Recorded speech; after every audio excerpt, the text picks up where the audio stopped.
नबी फरमाते हैं मन काला सुभान अल्लाह। जरा बोले आप लोग बोलना नहीं जानते हैं, अब बोलिए भाई। एक आदमी कुरहला गांव से नहीं किसी और गांव से एक आदमी की शादी हो गई थी। ससुराल गया कमगोआ दूल्हा था, नहीं बोलता था।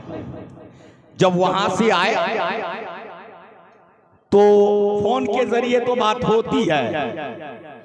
समधिन ने समधिन से बात कर ली, तुम्हारे बेटा कुछ सिखाएंगे बोलवाए नहीं जाने। वैसे तो सलामेर बाजार में बातें इनको बड़ा बुरा लगा कि भाई मेरे बेटे की शिकायत, हमने तो बहुत सिखाया। तो अपने बेटे से कहा बेटा ती गेलो तो बोल लो नहीं। तो सास साली सलह ये लोग तो शिकायत करते हैं, जाना चाहिए, बोलना चाहिए, खबर पूछना चाहिए। ये भी सोचता है बोलेंगे तो बोलेंगे क्या, नया है हम, ससुर से बोलना है, सास से बोलना है, क्या बोलना है। कहा कि नहीं बोलना पड़ेगा बेटा, बोलना है। 3-4 दिन के बाद वो वही पंता प्याज खाने के लिए फिर पहुंच गए। जब बैठे हैं तो सलाम अलैकुम, ससुर का वालेकुम सलाम का खबर क्या ठीक है, बोले हाँ ठीक है। बोले ससुर की तुम्हारी शादी हुआ है। अब ये कहता कैसा दामाद है, कहा कि तुम्हारा छापा हुआ है। कैसा दामाद है, तो भाई सब बोलते काहे हो। कहा कि हम नहीं बोलते हैं तो बोलना ही नहीं जानते, और बोलते हैं तो हम कैसा हो गए।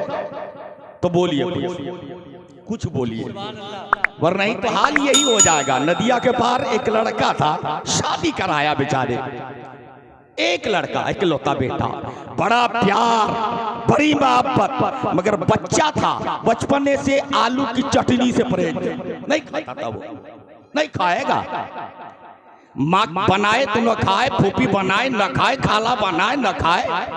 बड़ा हो गया, और जब बड़े हो गए तो माँ बाप सोचे कि शादी करा देते हैं, तो शादी करा दी उनकी। जब शादी करा दी तो वो गए, और जब आए तो नौरोजी में पहुंच गए। नौरोजी में पहुंच गए तो पहली शब्द होता क्या है, बस गए तो सास ने उनको अलवा भात, मूसरी की दाल, आलू की अच्छी चटनी बना दी।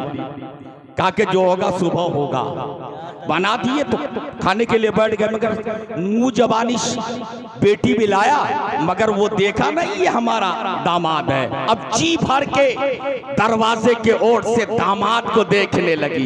दामाद बैठे खाना खाने लगे, जब चटनी आई तो मुंह सुकड़ गया, गुस्सा से लाल पीला हो गया। कभी खाया नहीं था, मगर करता क्या, दाएं देखा बाएं देखा, कोई नहीं देखता, पूरी चटनी उठाया मुंह में चट कर दिया। एलर्जी है उनको। अब जो ही चटनी का तो सास देख ली, कलीजा पकड़ के बारे दामाद है, मैं थोड़ा और खुद ही दो चटनी, धीरे से इशारा कर दिया, फिर दूसरा डब्बू, फिर चटनी। उस दिन तो किसी तरह काम हो गया। दूसरे ही दिन गांव में वकील दिया था, वो दिल्ली जाने वाला था। आके कहा कि सोंगरेन मैं तो दिल्ली चले जाऊं, इसलिए दामाद बैठा खैली में चले जाए।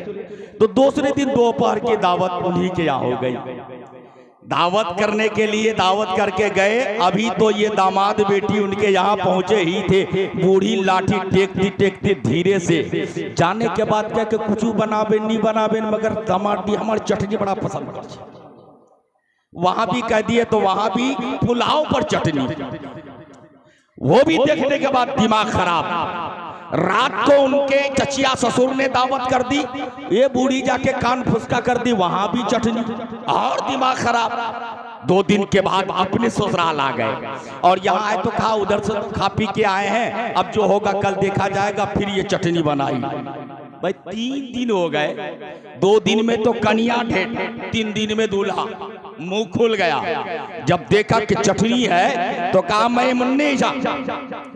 माँ काल से बोले तो वो आर भात उतनी पकावे, ताहन के चटनी कर जी, ताहन के चटनी कर। तो इसलिए हम कहते हैं चुपे न रहिए, कुछ बोलिए, तो कुछ बोलिए। जो लोग इधर उधर खड़े हैं आप आ जाए। एक राज की बात है, मैं छुपा दूं, बता दूं इसको कि ये हादसा अल्लामा मुफ्ती सुहेल के साथ नहीं हुआ है, किसी दूसरे के साथ हुआ है। जी आ जाएं, आप लोग बैठे हैं। जब बैठेंगे नबी की महफिल में, ज़बान से कहे सुभान अल्लाह। सुभान अल्लाह। अल्लाह के नबी फरमाते हैं अल्लाह का बड़ा इनाम होता है उस बंदे पर।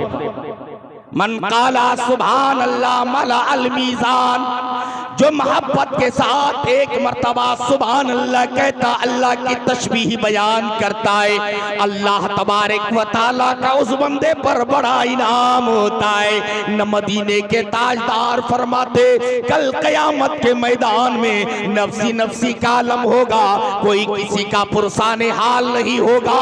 वहां सर पे गुनाहों की पोटली लिए हुए आप आराम फिरेंगे, एक तराजू दाढ़ी लगा होगा जिनका एक पलड़ा नबी फरमाते आसमान के बराबर, दूसरा पल्ला जमीन के बराबर होगा।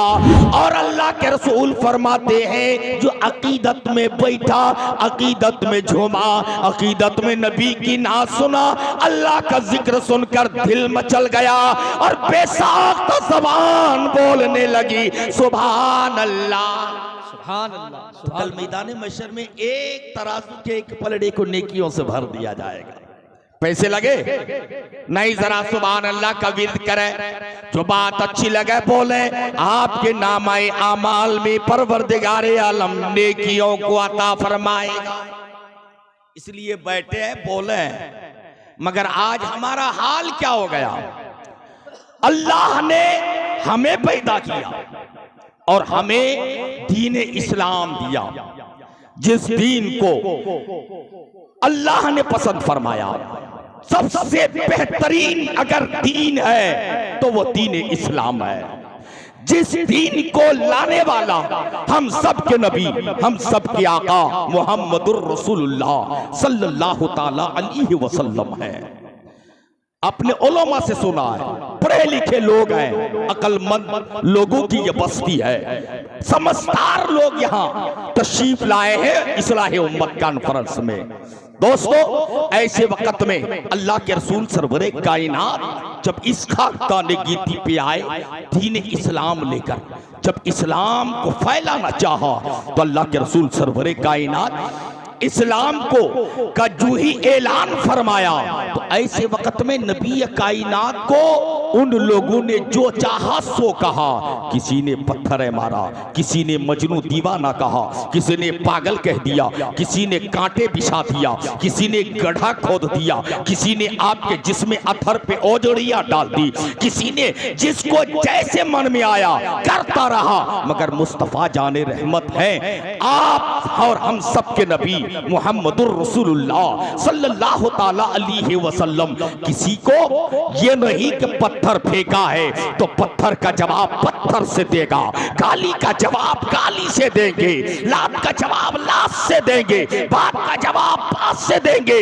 अल्लाह के रसूल पर जुल्म सितम के पहाड़ ढाए जा रहे हैं और मेरे मुस्तफा है मुस्कुरा के उनकी सलामती की दुआ फरमा रहे हैं। ढूंढ कर लाओ जो हो ऐसे पैगंबर का जवाब जो तबस्सुम से दिया करते हैं पत्थर का जवाब। वो रसूल हाशमी इस दीन को लेके आया, नबी कायनात सल्लल्लाहु ताला अलैहि वसल्लम इस दीन को जब ले आए तो अल्लाह के रसूल सरवरे कायनात दीन को फैलाया अपने अखलाक के जरिए।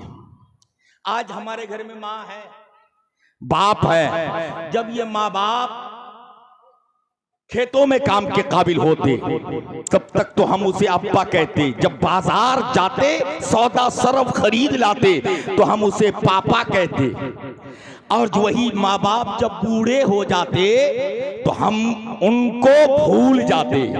मगर देखो नबी के जमाने में एक यहूदी है, ये फिलिस्तीन है जहां आज मुसलमान मजलूम बच्चों को जिंदा दरगोर किया जाता है, बेटियों को मारा जाता है। कोई अमेला औरत है उन पर हमला नहीं, उनके जिस शिकम में पलने वाले बच्चे पर हमला किया जाता है। ऐसे जालिम है और वो मजलूम, वो मुसलमान, वो बच्चे यतीम हो रहे हैं, उन्हें जिंदा दरगोर किया जा रहा है। और आज वहां भी यहूदी है, यहूदी जो इस्लाम का दुश्मन है, यहूदी जो इस्लाम का मुखालिफ है। नबी के जमाने में एक यहूदी जो रसूलुल्लाह को गालियां दे रहा था, रसूलुल्लाह की मुखालिफत कर रहा था, अपने छोटे छोटे बच्चों को छोड़ा, इंतकाल कर गया। ये छोटे छोटे बच्चे हैं, यहूदी के घर पलते हैं। अब वही बच्चा यहूदी का है, मगर देखो उनको अपनी माँ से प्यार जरा देखो, कैसा कैसा प्यार, कैसी मोहब्बत है। यहूदी का बच्चा जब देखा तो कहा कि मेरी माँ है, इनके पास कपड़े नहीं है कि ये तन को छुपाए, और मैं बेटा रहकर अपनी माँ के तन को न छुपा पाऊं। मैं कमाने के काबिल तो नहीं हूँ, मैं किसी के खेत में काम के काबिल तो नहीं हूँ, मैं कोई और दूसरा काम नहीं कर सकता, मगर अगर मांग कर भी मुझको अपने माँ की खिदमत करनी पड़े तो करूं। तो मांगने के लिए कहा कोई दूसरा रास्ता नहीं, चलो हाथ फैलाते हैं। पहले वो अपने के पास गया, जाने के बाद अपने दादा से कहा, दादा जान करम कर दो, मैं तो आप ही का संतान हूँ, मेरा बाप का साया सर से उठ गया, मेरा कोई हामी मददगार नहीं रह गया है, बस तू है, अगर चंद पैसे दे देगा तो मेरे घर में काम आ जाएगा। आपको पता नहीं मेरी माँ का कुर्ता फटा है और मुझे गैरत होती है, मैं बेटा रहते हुए माँ का तन दिख जाए ये मुझे गवारा नहीं, कुछ पैसे दे दे। दादा ने कहा हट जाए यहां से। चचा के पास गए, उन्हें धुतकार दिया, और जब वो अपनों से मांग करके निराश हुए, आंखें अश्क बहार हैं, दिल लरसता है, चेहरा बैठा है, वापस घर के तरफ आने लगे तो एक जवान रास्ते में बच्चे को बिलखता देखकर कहने लगा, ये बच्चा कहाँ गया था, क्यों रोता है, कौन सी मजबूरी, क्या परेशानी है। तो उसने कहा था मेरे दर्द को न पूछो, मेरा बाप इंतकाल कर गया, मैं यतीम हूँ, मेरी एक माँ है और माँ का कोई दूसरा सहारा नहीं, अकेला मैं कमाने के काबिल तो नहीं हूं, मैं किसी के खेत में काम करने के काबिल तो नहीं हूं, बस इतना है कि मैं हाथ फैलाने गया था अपनों के पास कि वहां से अगर मुझे कुछ मिल जाए मैं लेकर आऊं। मेरी माँ का कुर्ता फटा है, जिस्म दिख रहा है, मेरे बेटा के होते हुए माँ नंगी हो जाए ये गवारा कहाँ है। तो मैं इसलिए गया था। कहा मिला, कहा कि नहीं मिला। तो उसने कहा कि मैं तुझे पता देता हूं, एक जगह बताता हूं, अगर तू वहां जाएगा तो मुझे पूरा यकीन और विश्वास है कि तेरी मांग पूरी होगी, तुझे दे देगा वो। तो कहने लगा वो कहां है।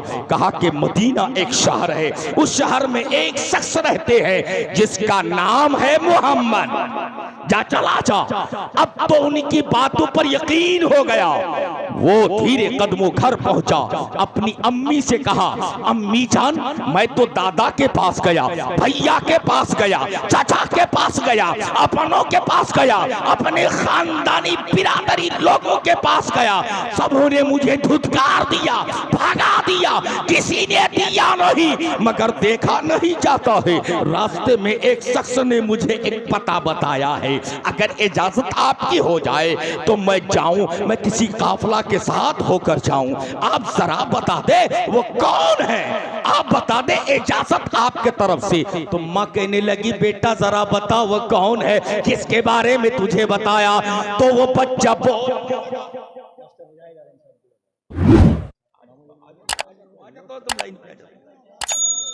अरे लोग जाते नहीं।